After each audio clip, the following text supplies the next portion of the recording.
I'm super excited and thrilled to have with me someone that is not only has become a friend, but she is a dear client of mine and a mother, a wife, and a new business owner. She is the CEO and founder of Pittsfield Dental Studio in Saline, Michigan. And I'm really excited and grateful for the opportunity to ask her questions today about her journey, the dental startup journey of Pittsfield Dental Studio. Welcome, Dr. Kaur. Thank you so much for taking the time to spend this time with all of us. How are you doing tonight? I'm good. Thank you. Thank you so much for you organizing this, and thank you everybody for taking time off your busy schedule and be here. Beautiful. I So hope it's worth your time. yes, definitely. I think I just do. I will say what inspired me and motivated me to propose this to you and what I would like for everyone to walk out of this meeting with. I remember I came to your practice, I think it was around February 27th, around that time. We had been working together for a year and a half prior to that, right?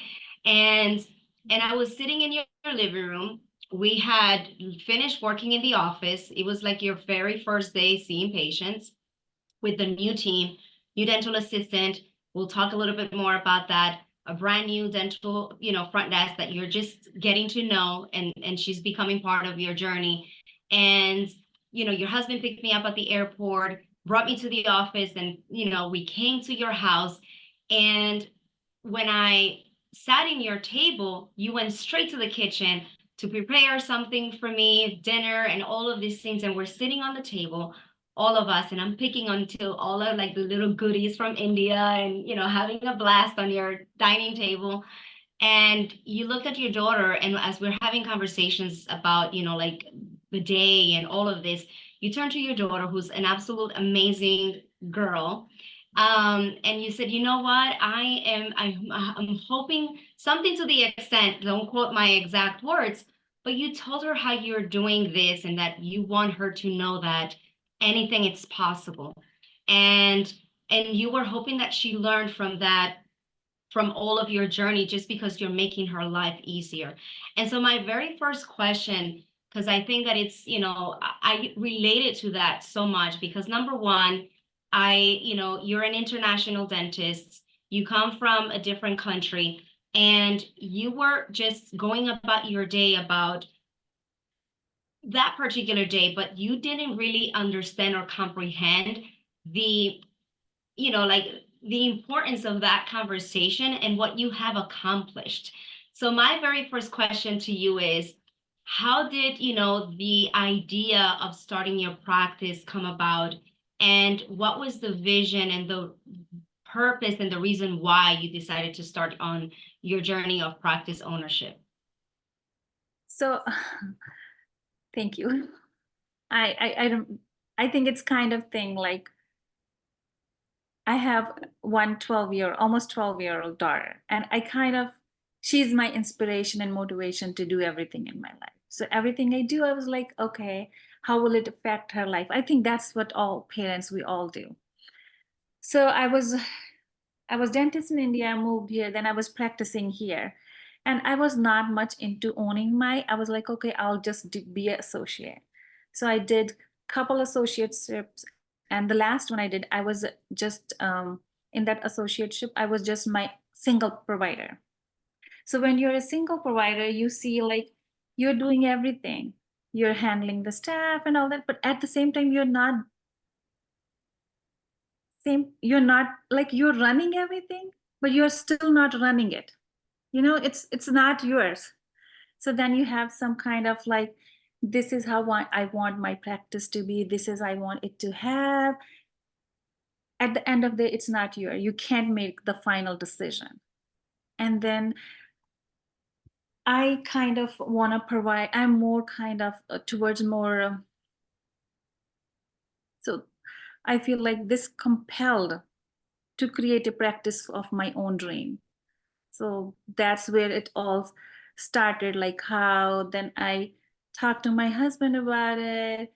And then I started like, okay, maybe let's look into transition into something like, we always go for a shortcut or easier route out there. Let's see if we can transition into something. And then I'm like, I live in this area. I know this area. This is the patient population demographic I want. This is where I want to open my own practice. I feel like it's very important when you're opening a practice, you know the demographics. And then you have a vision in your mind. This is the kind of patient pool I want. This is the kind of treatments I want to offer. And this is the perfect spot where the people will have that kind of oral healthcare needs or their education and stuff. So I guess that's how, and then I couldn't find anything to transition into. So then my husband is like, why don't you try opening your own? And I was like, okay. So that's how it just all started. So one of the things that, the framework that I try to follow and that we applied in your business and that I apply for my business are what I call the 5 pillars of practice ownership success or business ownership success. And it's a work in progress. For me, I believe that starting with a very compelling and strong vision is important. For you, it was your daughter. And it was understanding that you were in a place in your career where you were in a dental practice and you wish you're looking at the future of your daughter and the things that you want to inspire her so that she can become anything. And here you are literally running a dental practice where you are just doing the operations but not reaping the benefits of ownership and leaving that legacy, or perhaps having limitations in the type of services and treatment that you want to provide to your patients. And so the first pillar is having a very clear and compelling vision personally and for the location. The second one is the people that you surround yourself with. And so one of the things about people, and you mentioned your husband, and I think that we come up with a lot of fears and a lot of limitations and when we don't know, especially as first-time business owners, like a lot of people ask me, who do you do this for and why do you do it? And I always say, like, for me, and we discussed this earlier, and even as we were putting together this, planning this event, I know that this is an area where it's out of your comfort zone, and we'll talk a little bit more about that. And I am so appreciative of you doing this because I know it's something that it's pushing you. And for me, I just had a conversation today with someone. It was an amazing conversation earlier. And she's like, I watched your YouTube video. And I was like, me on like, those are the things that we push ourselves as new business owners because we have to do this. And some people ask me, like, why do you do this? And I said, like, I do this because I know that as a first-time business owner myself, I didn't have leverage. And I always say, like, the people that had a dentist in their household, their father or like their husband was a medical physician and they own a dental practice or, medical practice. And then you are just basically piggybacking off of some of their experience. And every new business owner makes mistakes. But my people don't have leverage. Like, you didn't have leverage. I didn't have leverage starting my business. And yet you got out of your comfort zone. You made this decision because you want to be that generational change within your, break that cycle so that your daughter can see what's possible for her in the future. And then you go to your husband or you go to your spouse. And I did the same thing with my husband.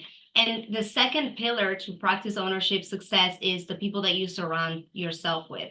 We have the pre-opening and and we have the post-opening, the tangibles and the intangibles of business ownership success.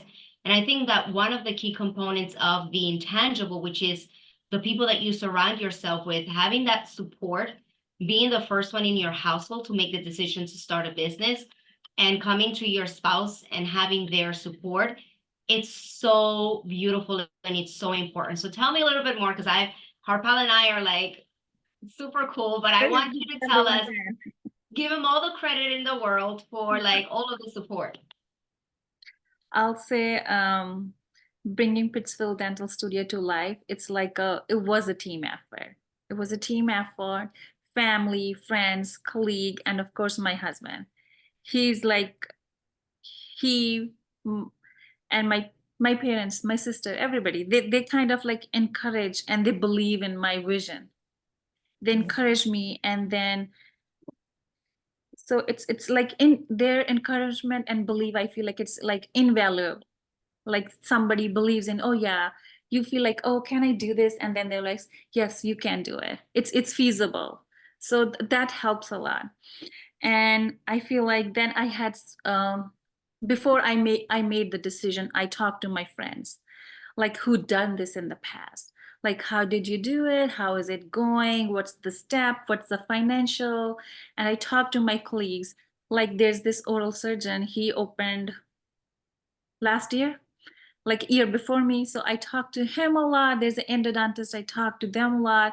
And they're like, it's I feel like it's nice to have that circle because you learn from their failure. They come and tell you, oh, don't do this. Or do it.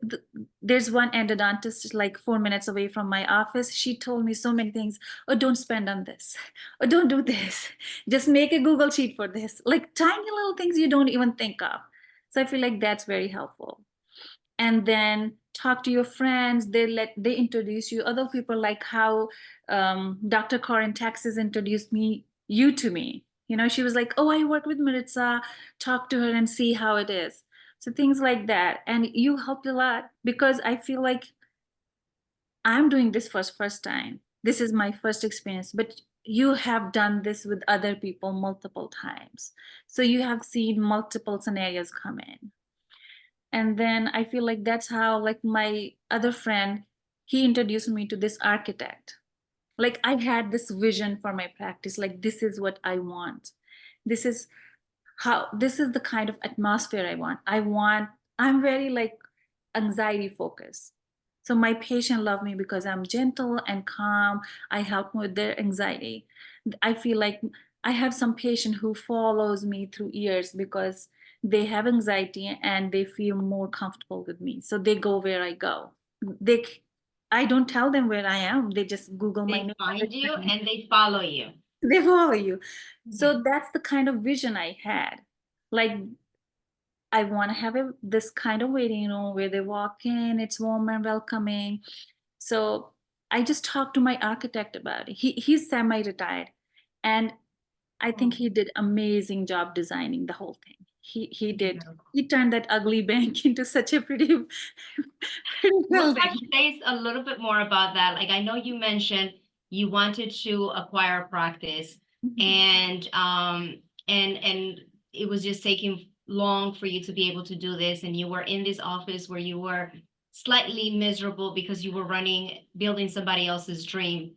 And so putting a team of advisors together with like the broker and things like that, it's important. So tell us a little bit more about, your particular type of startup, because a lot of doctors, when you go into a commercial space and you're signing a lease, is different than when you purchase an actual building. And I remember we experienced a lot of delays with your project because you did a purchase. So tell us about selecting the site to set up shop for Pittsfield Dental Studio.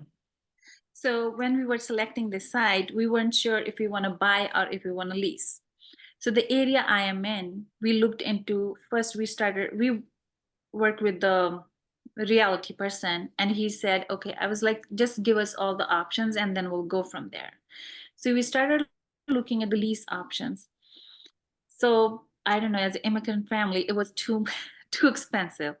It was coming up like 100,000 a year for just the lease. And then I feel like I would rather invest that in, if I can find to buy it. So that's, but and then we found, I feel like it's a great location. We found this location. It was on a sale and it worked out. Like, he didn't, the seller didn't fuss about it. It was a really smooth transaction buying the thing. So I feel like it depends upon your needs, how you want to see it. I personally didn't feel like paying for lease year, and I don't have now. I feel like, okay, at least I own the building. Exactly. So that's one of the things that it's hard for you to conceptualize and say, oh my goodness, like a lot of times, does this happen to you where and I think I've had this conversation when we were in the office, like, how does it feel that, like, do you have trouble believing that you are a practice owner and that you own a building and that your husband is the CEO of your company that you guys set up together? It's it's still, I still feel like I don't want to jinx it, but yes, the day you asked me, I was like, it's hard to believe, but yes, it's I feel like you have to imagine it and then put your vision to it, and I guess you can do it. So I'm not too far. It's only my third month, so I don't know. But But we'll talk about, because we're reverse engineering. So I came to the office on the 27th of yeah, February. You've been open for 2 months since then. We're having monthly meetings to review. And before everyone joined us earlier today, we were talking about getting new reviews and going, but I want to reverse, like engineer and go back to the beginning of the journey. Go ahead. so I feel like when we were buying, I think there are few team members that you need. You need somebody like Maritza that can help you and visualize, and like you have step by step. This is next step, this is next step. Okay, everything I have a question, I go back to you. This, does this seem right to you? This is how it should be. And then I feel like we had a person who helped with financial, you know because we were buying and then we are building it too. So Yes. it's two big things, lot of debt. So Then the third pillar is understanding your numbers. So let's jump and talk a little bit more about how you manage your startup budget, right? Because then you're taking on this lump sum of money, and all of a sudden you need chairs, you need IT, you need, you have to hire a lawyer. There's so many aspects of the project just for you to get the walls set up so that you can then build the practice. And that's just not even the beginning of the journey. So talk to us about, like, what was, like, we have a process. We introduced you to a process. You also had a process that, with Harpal and everyone, we were trying to keep track of things. So walk us through, like, the third pillar for us is understanding your numbers. How did you manage to take control and ownership of the process of starting your first business as a woman, as a mom, being the first one in your family to start a practice, to start a business? How did you manage that so that you now know how many patients you need to see to cover costs and be able to maintain your staff and have, and cover the cost of up and running your practice and predictively know when you can be profitable? So I feel like I feel like this is the part where you need to have strong people around you, strong team member. Starting from, I know our first meeting when we like looking at, and this is our number, and then I talked to you and you gave me like, this is when we started talking about insurances, that's you gave me like, oh, this, you have to see this many patients this month and you have to see this many patients second month and to break even. And then I feel like I have my CPA. I feel like he's very genuine, nice guy, very experienced, and he's experienced in startups. So Beautiful. he has his own small firm, and any question, any doubt I have about numbers, I call him, and he gives you really good advice, like do this. And then the banker, you know, so we had this person, it's Harpal's friend. He works in finance, so he doesn't do it by himself, but he put us with the people. Okay, let's do this and this. So he helped us figure out. He Because we asked, this is how much we need to buy, and this is how much our budget is. So then he kind of worked around it and told us, this is how much I need you to have in saving. This is, and then all the numbers, he worked it out for us. So So I he feel like, gave you the financial plan to be able to afford and to qualify for the lending to be able to do the purchase and do the build out. I feel like that's the first thing you want to do when you're thinking about buying. First thing you want to do is you go talk to the bank or somebody financial who handles this, because they'll tell you this is how much you need. And this is how much you can afford, right? Like, Yes. This is how much you need to have in your savings to afford this much. This yes, is the loan you can get at around this much interest rate. So I think that helps because I talked to the bank guy. That's the first thing we did, like year before I actually bought the building. And beautiful. he gave us the like, because you have to get your numbers right. It's kind of like going into a, like a nutrition plan. Like, if you want to reach a certain weight or a certain, what have you, you need to go back and determine, hey, this is what I need to do. I had two clients that, did you have to make cuts and adjustments on your salary and your associateship in order to be able to qualify for the lending? Do you mind sharing a little bit on that? Cuts and adjustment on my, Like, in order for you to prepare yourself financially, what kind of strategies did you implement the year before, from the time that you spoke to the lender to the time that you actually applied for the lending? I think they look at couple things. They look at your savings, how much liquid cash you have, liquid, and how much your production is. Okay. So your luckily my production was pretty good. So that's a good factor. So and then the savings. So we had, I think it was COVID time, it helped. You didn't have much to do. So you Oh, save that it. was, yes, you had a lot of time in your hands during COVID. I remember we were working. Yeah. So yes. So I kind of, when I know, okay, this is what I want to do, I started like, okay, maybe transition. Even if I was transitioning, I needed the liquid funds there. Mm, So, or even if I'm okay, then I started, okay, nothing is happening in the transition department because I feel like it's hard to find a transition with this. So it's hard. So then I was, yes, so we started saving towards it. So, and then, yeah. I had a client who reached out to me and she was like, Maritza, I'm an associate. I'm going to be opening a practice in a year. This is like a couple of years back. And she had a meeting. I think that she had tried to purchase the house or something. And then, when she decided to do that, we had a conversation and we said, like, if speak to a lender and see how you can prepare yourself. And so when they had the conversation, she was going into a partnership with like a general and Perio.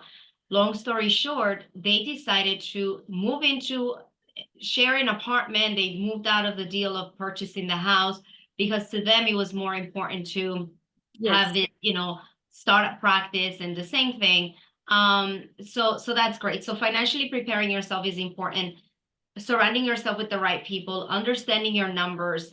Tell us a little bit about the build out. I think one of the things that scares people is, through this startup process is managing, construction. I know that you have your husband and things like that, but like selecting a good contractor, people that are going to be able to finish the job in a timely manner so that you can then work towards setting up your marketing strategy and all these things. So tell us a little bit more about what that looked like for you and what tips and advice do you have for dentists as far as construction, especially for the female practice owners, that this is an area where we're not, the strongest, like purchasing equipment, and it could be $200,000-300,000 next thing we know. So that what are some of the things that that you did for your journey, and what do you recommend the doctors do or stay away from doing? So contractor, I think everything you do, like I had few, two to three, at least 2 to 3 bids for everything. And then I compared. And then I talked to local dentists around me. Oh, like who did startup? Oh, who you used for construction? Oh, who you used for construction? Then I went with them to their site visit. You see their work and you get the idea what kind of work they're doing. And then you talk to those dentists who have worked with them. That give you quite a big idea. And when you get the bids, that helps. It's not a smooth ride always because with us, that's what delayed our process. We talked to 3 contractors and we picked one who's like in the area. We had good reviews. we liked the person, and then he delayed the whole process. And then luckily we were able to move on and leave him and move on to somebody else. And I guess it's never too late. Like if we could have thought like, oh no, but I think we made the right decision and move on to different person. And I think it's very comes back again to your team members, because we when the first architect we selected, he wasn't doing the things we were supposed to do. And then I called back my architect. I was like, this is the problem I'm having. Do you because I feel like when you're selecting contractor and the equipment rep, architect, he knows everybody. He knows Mm. because he's been working with them forever. And he was like, okay, I can't say anything about it. He indirectly, they'll give you idea. They all know each other. They Yes, all yes. know. Locally, that's one of the things that they have a very tight network. So the word spreads whenever someone has a good reputation, when someone doesn't. So and yes, I think that so you went through the construction. I remember you had some setbacks and then you wanted to work with someone more locally and you ended up working with, I think, someone that was from what was He's from like a different town, like, he's in town. Yeah. He's like, and he has to drive an hour or so to be here. but he was able to pull through the project, do it in a And he timely can, fashion.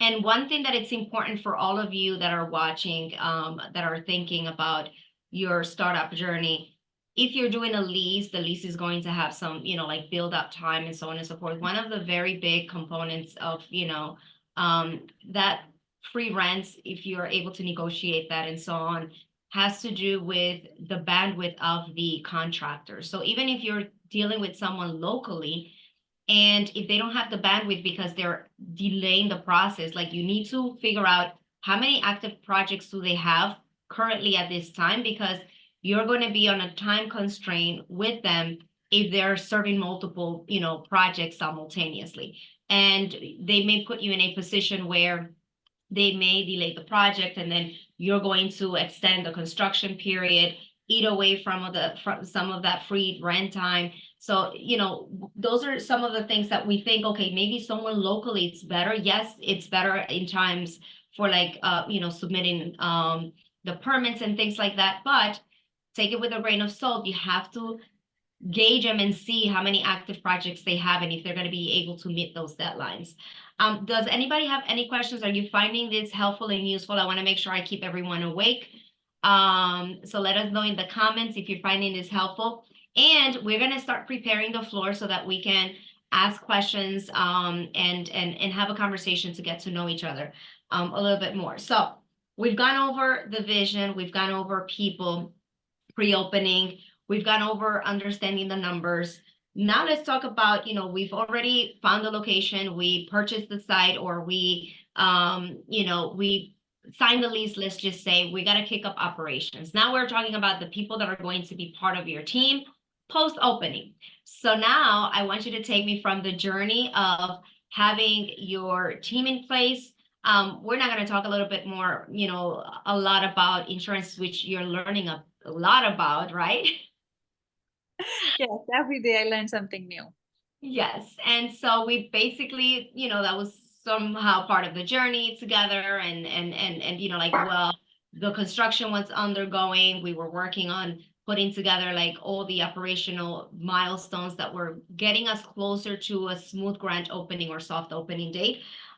Interestingly enough, I would love to share this about putting our teams together, because I think that's one of the biggest fears as first-time practice owners. The fact that we are going to have to add payroll, the fact that we're going to have people rely on us to perform in order for them to go back to their families and provide for their families.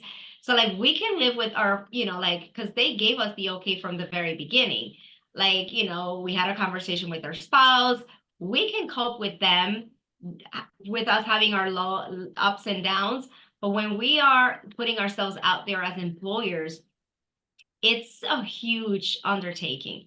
At least for me, that was, and to make that decision. So walk us through the process of how it felt for you to put a team together. What were some of the fears and some of the things, and that process and that journey for putting your operational team, not your pre-opening, but your post-opening team? I feel like it's very important to have the right team members to bring your like vision to life.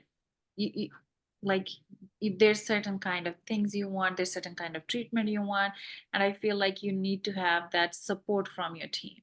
And I feel lucky so far. So far, I feel like I was very when I was making the decision to my open my own practice, two things that scared me most was the HR and insurance. I was like, how I'm gonna do this, how I'm gonna do this. And I feel like you helped a lot with that, both of those you credentialed, you took all that, you took care of the credentialing and what we need, because I had not much knowledge about insurance, I'll say.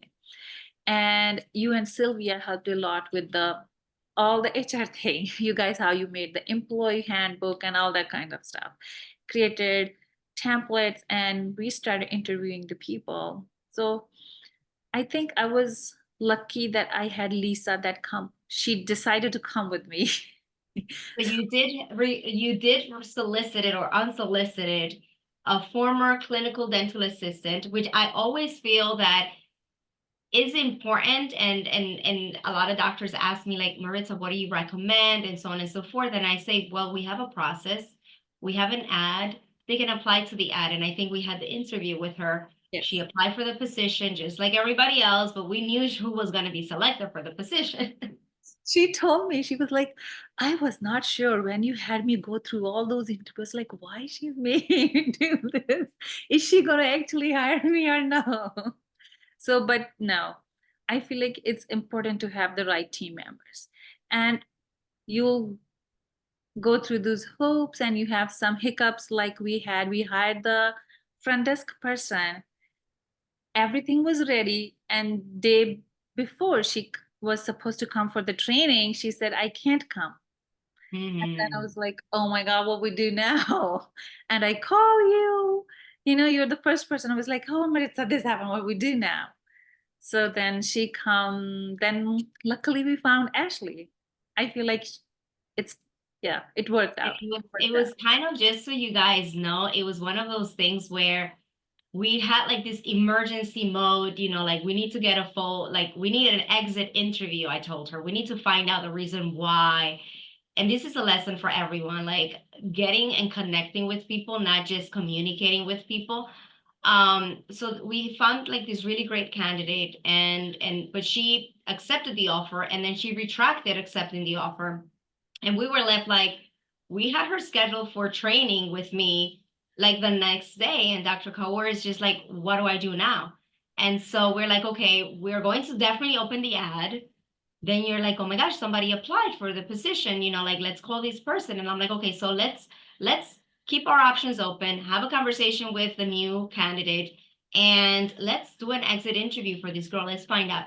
We get the candidate that had a that was already on onboarding to on the phone, or we scheduled a meeting, and she was, she shared with us that she had just recently discovered that she had like a medical condition. And you said, like, well, it's just the process. Like you were contemplating providing medical coverage, although a lot of us as first-time practice owners or business owners, we cannot afford that. So understanding the population of like their level of experience and their expectations from the workforce, if you will, is important as you're doing this, process. And this is why it's so important for you to have a good, I should say like budget, and keep that budget, because you want to be able to allocate enough funds for like being competitive in the marketplace, which is extremely important. So with us, that candidate, we convinced her to re-accept the offer.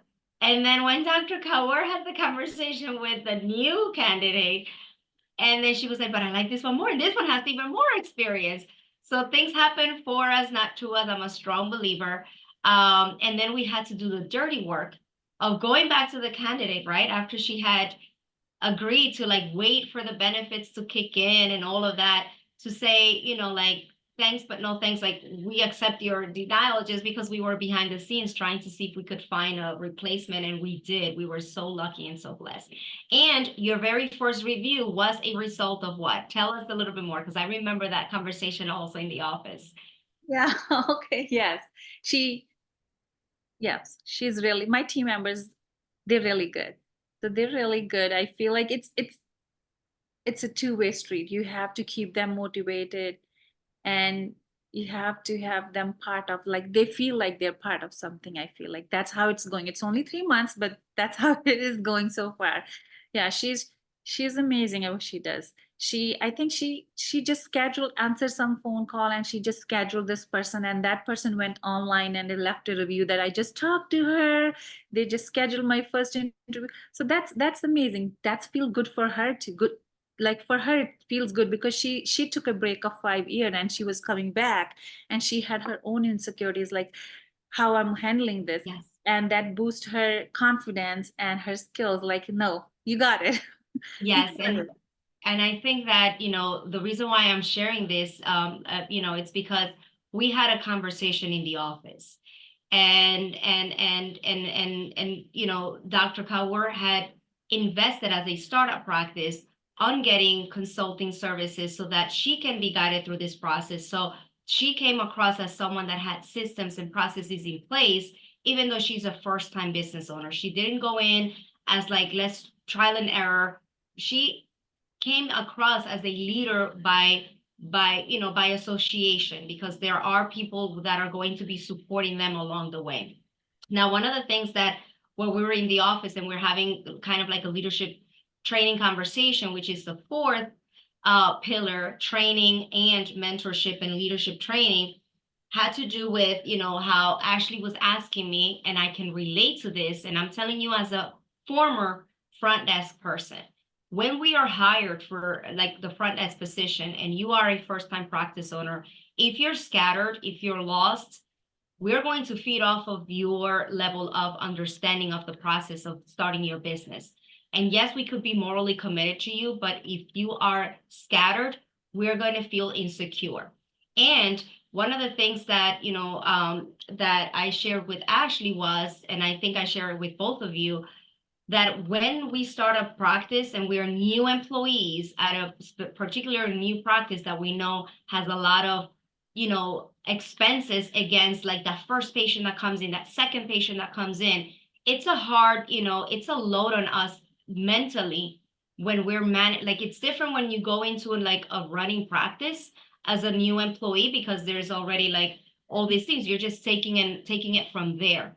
But when you're the first one and you have to help bring the next person in, and that first claim, if it gets denied, then it's automatically tracked to you. And that was an important, like, every patient for like the first 500 patients that you're putting into your software are like really memorable people, right? So coming into this position as a first-time person, like, we had this heart-to-heart conversation, and we spoke about vulnerability, and how she was telling me, well, she was really stressed about, I just never worked in a startup practice, but when I get the hang of it, I said, Ashley, this is the reality of it. The patients don't care about, what you don't know. They don't know what you don't know. Like, and similar to you, you may notice that there is something on, like a switch that is crooked. The patient only cares about their experience and how you make them feel. And so if you don't know the information that you're looking for, because you're just getting acquainted, and we are on what I always tell my clients, Curious George mode, asking questions and building this relationship with the patients, they're going to be more like, if you are nice enough to build on points, it's going to be when you make a mistake, which is inevitable as a first time, like, as a front desk person of a startup practice, you're going to make some mistakes. A claim is going to get denied for whatever reason. The date of birth or something was keyed in incorrectly. Doesn't matter. So I wanted Dr. Kaur to know that that's how the front desk person is coming from, where they're coming from. They're afraid of losing their job, and they could have applied for an office where it was already established and their work was not so impactful at the beginning. Make sense? So I share this with Dr. Kaur. I said, this is how she feels. And actually, this is how I felt. And this is what my former employer told me, the guy that I helped open 15 practices for, like even about like coming up with fees and specials. I said, he told me, I trust your judgment. I know that you're going to be protecting the practice and you're going to be helping the patients modify some of the strategies and the things that we did as a starting point, and be flexible until you get to know the community enough to have and systematize the things you test. And then if that sticks and works, continue to replicate it and create a system around it. So that's great, and that's how she shared with me, Maritza, we got the first review. And the only thing that I did differently is that I told them, listen, this is our first week in the office, and I am a little bit, like unsure about how things should be and so on and so forth. But if you're patient with me, I'm going to place you on hold. And when I come back, I'm going to try to make it happen for you. That was what earned us our first review, right? That she was vulnerable. She said, I need some time. I'm new. But I'm here to help you. And so that's the attitude that I want all of us to take, because it's a lot of stress. And I think that having, someone to tell you it is okay for you to make a little mistake, just relax, take it easy, just have a conversation, no scripts, no framework, like, just be curious and serve, goes a long way. And creating systems. So tell us a little bit about the systems. We had a conversation. You've been open for 2 months before we opened the door, questions for the doctors. Systems that you're applying. We spoke, I think, yesterday or sometime last week, and we spoke about KPIs and things that you're tracking now that you're 2 months in. Tell us a little bit more about how the office is doing and where the office is going in the next month or two. So I feel like it's important part. We built this, we thought of it, we had a vision, now it's here. Now it's still scary. Like, oh, we've come this far. So I feel like it's very instrumental to have the system, because I feel like now you are the leader. The whole team, it looks up to you. The way you behave, it reflects out in them. Your confidence, and I feel like it's a blank slate. You can start like, this is the office. That's how I started with, like, this is the office culture we want. This is how I want. This is how we want you to reflect on our patient. This is how we want to treat our patients. And then this is our goals, like this is how many patients we want to see. This is how many new patients we want to see. And so first month is like, okay, like, I feel like first month was like, yes, we get this. First month was just much focused on, like, just get people in, like, answer the phone, get people in, and then give them the best. Like, that's what we do for every patient. Give them your best, and then they like you, they send your family, they send their friends, they send their family. That's what it does. So I feel like, I'm sorry, I lost the No, track. that's fine. We had a question. Dr. Tatiana is asking, do you have or have you come up with any incentives for your employees? So you're 2 months in, and so we have the initial goal of breaking even, which the production from last month, it's your break even number. Now you share with me this morning that you're seeing more patients coming through, and that the team came up with a game plan. So tell us what the first you've been open for 2 months. What does the 6 month look like for you? And as far as incentive, to answer Dr. Tatiana's question, how is that incorporated into your plan? So I don't have any incentives as of now, but I feel like I'm very talk to my employees and make them feel the part of the practice. So, and then, like, my assistant, she asked me, okay, like, she asked me, she wanted to work full-time here Monday through Thursday. She doesn't want to work Saturday. So I was like, okay, let's hire another person for Saturdays. So you are here Monday through Thursday and the other is here Saturday. So I kind of listen to them, like, they feel listened, so that they're not being ignored. They're part of this thing. So that's what I do. I don't have no incentives yet. So, Now, and I make them part of our decisions. So like, So oh, because the thing is, I think, and correct me if I'm wrong, maybe I don't remember properly, but one of the things that we always say is when we're starting with our, with our team members is we have a promise over a period of time based on the it was performance I was of the office. going.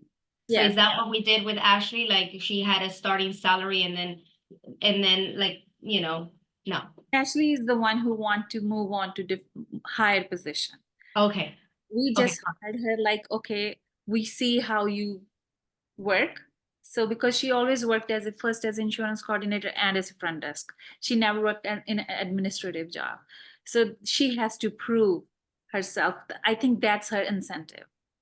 So she wants to be able to grow within the practice and make it to where she is going to be the office manager role and then have a second, person that is going to then be the front desk. And Under her. obviously, as the Yes. office grows and as her role changes or gradually expands, then she's going to be better compensated. So I think that, when your team is morally committed to you and they understand, you build it into like in stages. And they understand that being a startup, my financials are very budgeted. So Mm-hmm. it's this. You can't expect this. So with Lisa, like at other jobs, she was offered lead, like if she didn't leave, she could be lead assistant there. But then she came and talked to me. I was like, I'm true, this is what I can do this year. She wants more paid holiday or something more sick day. I was like, this is all I can do this year. We'll talk next year. So this is her incentive. So they know the better the practice is doing, the better incentives they will get. Would So you say that they are somewhat morally committed to your vision and that's how they see the potential in the practice and they see you as a true leader and that is why they're able to compromise yes. throughout the early stages? Yeah. Beautiful. Yeah. So does anybody have any questions? You guys are all welcome to turn on your cameras and and introduce yourselves so that we can celebrate Dr. Kaur's second month as a first-time practice owners. Let's all wish her very well and answer any of your questions so that we can also hopefully see you in your journey and be on your corner supporting you as well. Anyone? Dr. Shiva, thank you for joining us. I'm gonna unmute everyone.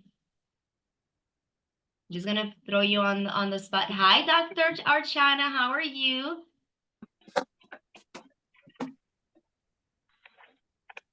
Tell us where are you watching from? If you guys have any questions, anything that resonated with you.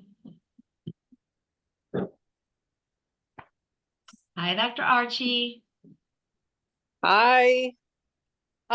Very, very nice to hear from Dr. Kaur. I've heard a lot about your journey, and I'm looking forward to be as successful as you are at my 2-month point.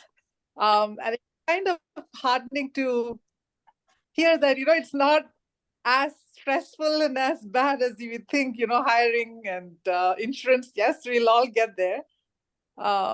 Yeah, it's nice to hear about your journey. Gives a lot of mental peace for us who are like in the early stages. Thank you so much. Thank you. Wish you the best. Thank you. Good luck to you too. It seems very daunting, but once you get in and you have the right people and you have the right vision, I think it's make it easier. You have to have great communication with all the persons around you and have to show them the respect and create a culture in your practice. So that I feel like, yeah, that helps.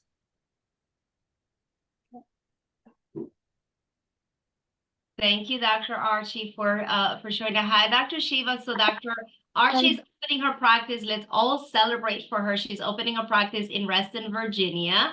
She's a general dentist. She has such an amazing personality. We're going to do a follow-up and follow her in her journey and be rooting for her so that she could be successful. And one of the things that I would love to do is, if you guys don't mind, I'm going to put an email together and make sure that I connect everyone with everyone so that we can have that, sense of community. And if anybody has any questions or anything, that you know that you have a support group, okay? Dr. Shiva, she's a pediatric dentist opening a practice in New York City, a small kind of like, because New York City is so complicated, so you have like limited space and whatnot, but she has such an amazing vision for like the type of practice that she wants to have. So thank you for joining us tonight, Dr. Shiva. Thank you. And thank you, Dr. Kaur. I really enjoyed all the conversation. Nice meeting you. I actually have a question. I never got the 5 pillars of success. I was trying to write them down.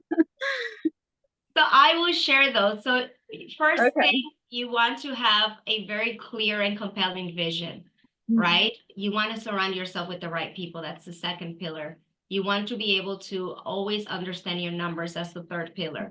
The fourth pillar is leadership training, understanding that now as a leader, you need to change. You have to become someone that you weren't before because now you're the owner.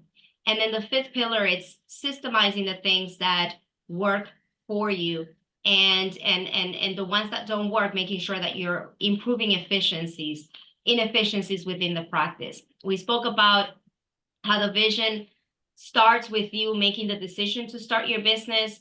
The people, you have people pre-opening and post-opening. So your spouses and your partners, your family, it's kind of like the first group of people, the team of advisors that you're putting together, like your marketing team, your consultant, your banker, all of those people, understanding your numbers pre-opening. And then obviously now as you set shop and as you're growing your practice, to understand, to Dr. Kaur's point, month 2, this is how many patients I need to see. This is how much I produced last month.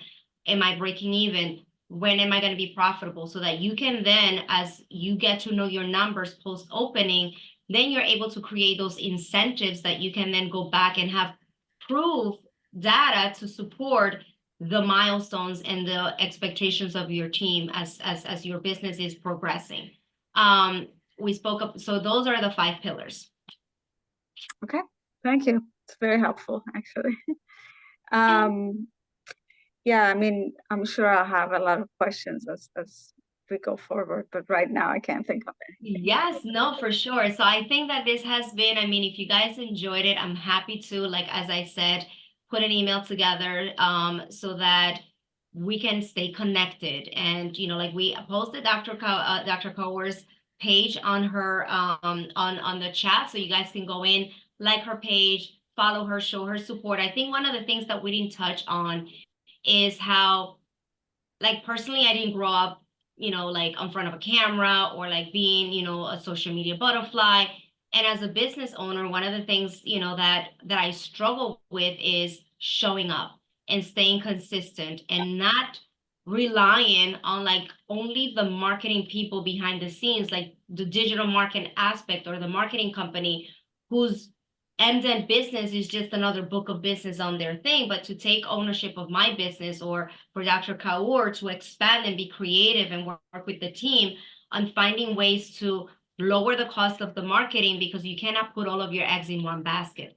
One of the things that I'm so grateful for her is that I know that, she has a shy personality. I did like a body language training and certification to throw letters after my name because I was stuck in a dental office for all these years and, and serving dentists, and you guys have so much education that I took, I took this additional training. So it takes me a lot to show up, but when I show up, I can, have frameworks, and I've done a lot of like coaching and things like that. But I do know that for a lot of you, it is something that you're not comfortable with because you've never had to do it. And you look at all of these social media butterflies and great marketing people or dentists who do not the best clinical work, but they have a presence, and then they're eating up the market, right?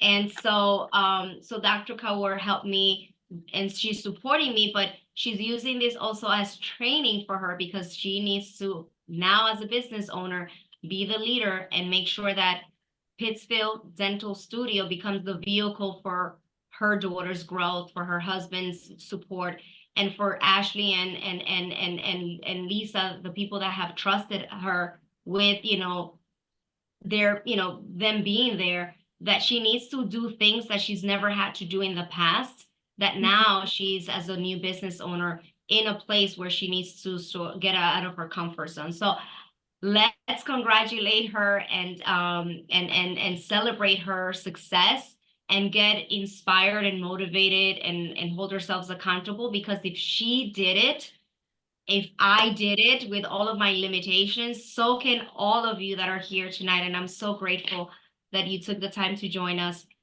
and be with us today. Dr. Kaur, did you want to add anything else before we wrap up? I'll say never stop evolving and learning. We all can do this. Yeah, we have it in ourselves. We can. Thank you. Beautiful. So Hopefully- happy belated Mother's Day to all of you mamas that are here. Thank you, Dr. Kaur, for this opportunity one more time. And we will definitely stay in touch. Good night, everyone. Yeah, good night.